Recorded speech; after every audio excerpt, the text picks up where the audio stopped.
Hello and welcome to your in-depth weekly horoscope for week commencing the 3rd of April for the Sun or the Ascendant. I'm going to give you some standout details that we can all collectively relate to, but please stay with me. I will then dive deep into each of the 12 zodiac signs from Aries through to Pisces. If you're a returning visitor, thank you so much for joining me once more. If you're new here, it's great to have you with us, and I'd be honoured if you'd subscribe. Please click or tap on the bell notification symbol. This is very much a community, so please share any thoughts you have. I do interact with each one. So as we come into this new week, Mercury, the planet of communication, which rules the sign of Gemini, but also the sign of Virgo, where its influence is much more to do with precision.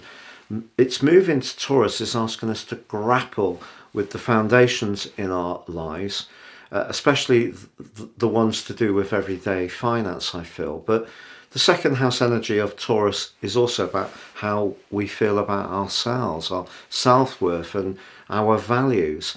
But it's clashing with the mighty but tiny Pluto almost straight away. So Monday through to Wednesday could see some tensions around a group situation or around a closer relationship where our values may not align quite as closely with somebody else, perhaps as much as we thought they had done, or any differences that have been there can come to the surface, can be revealed. Pluto often keeps things out of sight, so there could be some revelations in this early part of the week. But there's also, from Tuesday to Saturday, Mercury actually forges a very constructive link to Saturn. So if we can tap in to past experiences, knowledge and instincts, our instincts, in a positive way, that can help us to make the most of our resources. Also, Saturn is linking brilliantly this week to Mars, with both Mars in Cancer and Saturn in Pisces, two water signs. I think the provocative energy of Mars, it's not at its best in Cancer, of course, it's in a full. I think that's saying, look, it's okay to grapple with emotions and perhaps even be a little bit more vulnerable. So we could see some people opening up about their core values or opening up about their feelings. Also, from Wednesday to Sunday, a glorious link between Venus and Neptune is really quite idealistic. So if there's someone coming through in our situation who we really do admire and has the kind of qualities that we can really respect, this could be something that gives us a lot of uplift. The key to that particular aspect is not to have unrealistic expectations. But of course, relationships really come sharply into focus on the back of the full moon. For most people, this is going to occur on Thursday. For those people who live on the west coast of America, it is on Wednesday. But Chiron, the wounded healer, is very close to the Sun, as is Jupiter. And I feel that there is an opportunity here for all of us to think again about the connections we have, to not necessarily just view things in binary terms of they're with us, they're not with us. Life has become so polarized.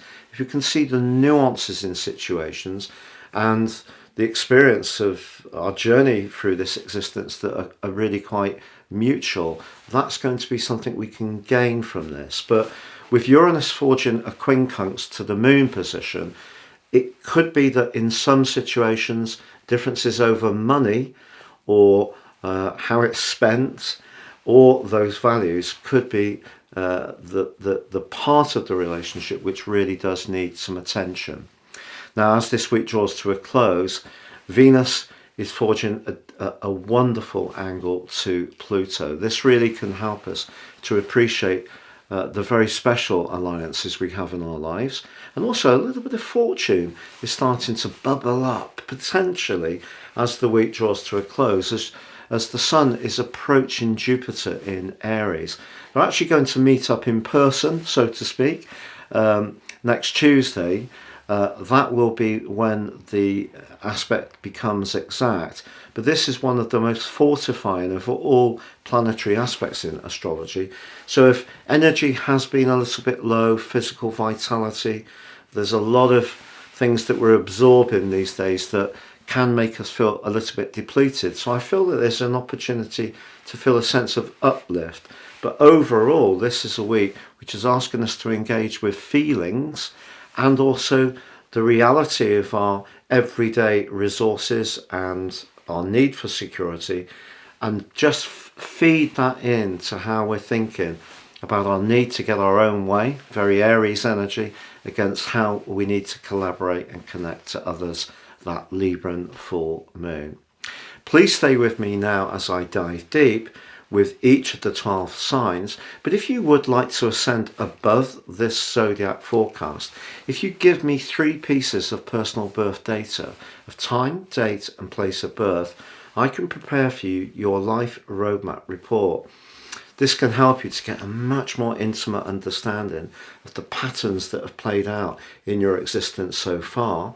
And also my special package of 30% off, you can order your 12-month personal forecast. Totally unique to you, just like your life roadmap report. And this can give searing insights of how to make the most of the upcoming months. If you don't know your time of birth, I have developed a new solar chart and forecast package which also has 30% off. Please see the link below for more information on both. So Pisces, week commencing the 3rd of April, sees a quite delightful link between Neptune, your co-ruler, and Venus, the planet of love, lust, allure, attraction, but also of course of money. But Venus for you is in house 3, so someone could be absolutely captivated by you this week.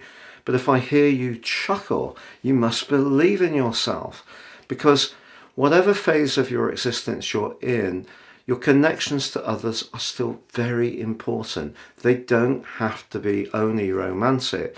We all know that it can be difficult to find a connection that's really sincere and meaningful, but you could have an interaction with someone which is an exchange of ideas. It could be a mystical connection, some kind of healing experience, which really can be very special indeed.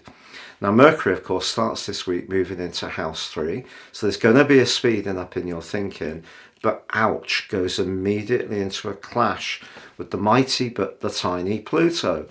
Something could come into the open, perhaps you're going to blurt something out in the first 2 or 3 days, but perhaps there's a reason, perhaps something does need to be ventilated. But once it has been expressed, Mercury linking into Saturn in such a constructive way suggests that you can soon bounce back from this. I feel that Mercury in the 3rd house gives us a great appreciation of instant knowledge, sort of quick snippets, because Saturn brings more gravitas. So it could be that you're actually going to study something that gives you some information that's very helpful to you. Also, Saturn is linking brilliantly to Mars. Mars in your 5th house, just like Venus is giving your words extra allure, Mars in the 5th house gives you a greater sense of physical attraction. And I think the Saturn just applying still, even though it is separating as this week goes on, it is within 3 degrees through to the 7th.